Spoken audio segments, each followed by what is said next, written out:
राहुल गांधी की सदस्यता रद्द हुई तो पूरी कांग्रेस पार्टी आज घाट पर पहुंच गई है और वहां पर सत्याग्रह चल रहा है। इस वक्त हमारे साथ बातचीत करने दक्षिणी दिल्ली से सांसद रमेश बिधूड़ी हैं। सर, आज पूरी कांग्रेस राजघाट पर जुटी हुई है। उनका कहना है कि मोदी सरकार जो है वो कायरता भरे काम कर रही है। आप क्या इस पर प्रतिक्रिया देते हैं? आप अगर किसी समाज को अपमानित करोगे और उस समाज के लोग अदालत में जाएंगे, अदालत की शरण में जाएंगे कि राजकुमार ने, कांग्रेस के राजकुमार ने हमें चोर कहा है, और अदालत उनको ये कहेगी कि आप अपनी कुकर्त पर माफ़ी मांगिए कि मैंने समाज के लिए नहीं कहा है। ये कुछ तो बोलते हैं ना, मैंने तो मोदी जी के लिए कहा है, मैंने तो ललित मोदी के लिए कहा है, मैंने किसके लिए कहा है, लेकिन पूरे समाज को, ओबीसी समाज को आप अपमानित करेंगे और अदालत कहेगी माफ़ी मांगो। जो राहुल गांधी कल छाती फाड़ फाड़ कर चिल्ला रहे थे विधानसभा में, वो राहुल गांधी जी ने इसी मानहानि के मुकदमे में क्यों नाक रगड़ी थी जेटली साहब के सामने, क्यों नाक रगड़ी थी गडकरी जी के सामने, क्यों नाक रगड़ी थी जो शराब का माफिया बताते थे पंजाब के एमएलए को, मजीठिया को, उनके सामने नाक रगड़ के क्यों माफी मांगी? कपिल सिब्बल जो कांग्रेस का नेता है उसके सामने क्यों माफी मांगी केजरीवाल ने?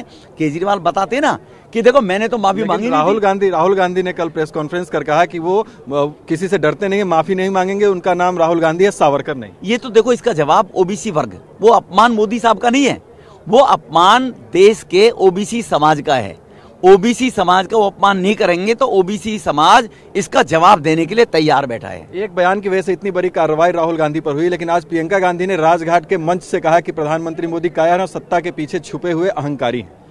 प्रियंका गांधी भी बोले कि प्रधानमंत्री जिस कम्युनिटी से निकल कर आए वो कायर है, वो कम्युनिटी कायर बोल के दिखाए, उनकी मान में दम है। तो प्रधानमंत्री खुले दिल के आदमी है, लोकतंत्र है देश के अंदर, कोई कुछ भी बोल सकता है, देश इसका जवाब देगा। वो कायर बताएं, उनके भाई ने चोर बताया था, जगह जगह चोर है, चौकीदार चोर है, खूब बताया था ना, लोगों ने उसका जवाब दिया 2019 में। तो ये अपने सेटिस्फेक्शन के लिए इनकी फ्रस्ट्रेशन है, 55 साल राज किया है, फ्रस्ट्रेशन है कि हम राजकुमार थे, अब हमारे सामने गिड़गिड़ाते नहीं है लोग। मोदी साहब ने काशी के अंदर जाकर सफाई कर्मचारी को सम्मान दिया, उसके पैर छूकर देश में सफाई का काम कर रहे हैं। तो आज गरीबों को सम्मान मिल रहा है और ये गरीबों को प्रताड़ित करके उनका उपयोग किया करते थे, ये अंतर देश के अंदर आया है, इसलिए परेशान है वो लोग। सत्याग्रह के कार्यक्रम में सिख नरसंहार से जिनका नाम जुड़ा रहा है, जगदीश टाइटलर विवादों में हमेशा रहे हैं, वो भी वहां पर पहुंच गए। कहा तो है प्रियंका ने कि वो कायर नहीं है, माफी नहीं मांगेंगे, कहा था ना। तो इसलिए उनके पिताजी ने भी तो यही कहा था।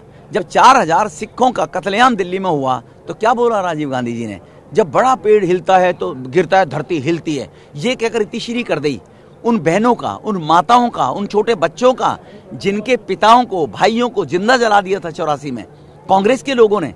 ये करते किसने करवाया? कांग्रेस ने करवाया था, कांग्रेस के नेताओं ने किया था।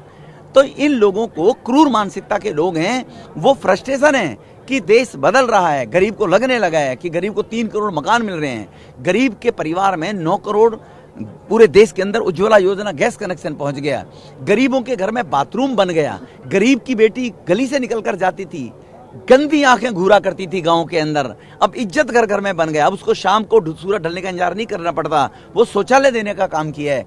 तो इसीलिए उनको यही परेशानी है कि गरीब लोगों को भी चोर बताएंगे, क्योंकि गरीब लोगों ने इनको सत्ता से बाहर किया हुआ है। धन्यवाद हमसे बातचीत करने के लिए। तो कांग्रेस के वार पर बीजेपी का पलटवार, सांसद रमेश बिधूड़ी ने कहा कि ये कांग्रेस की कुंठा बोल रही है, जिस तरह के बयान कांग्रेस नेताओं की तरफ से सामने आ रहे हैं। टीवी 9 भारतवर्ष के लिए राजेश के साथ दिल्ली से मैं अभिजीत ठाकुर।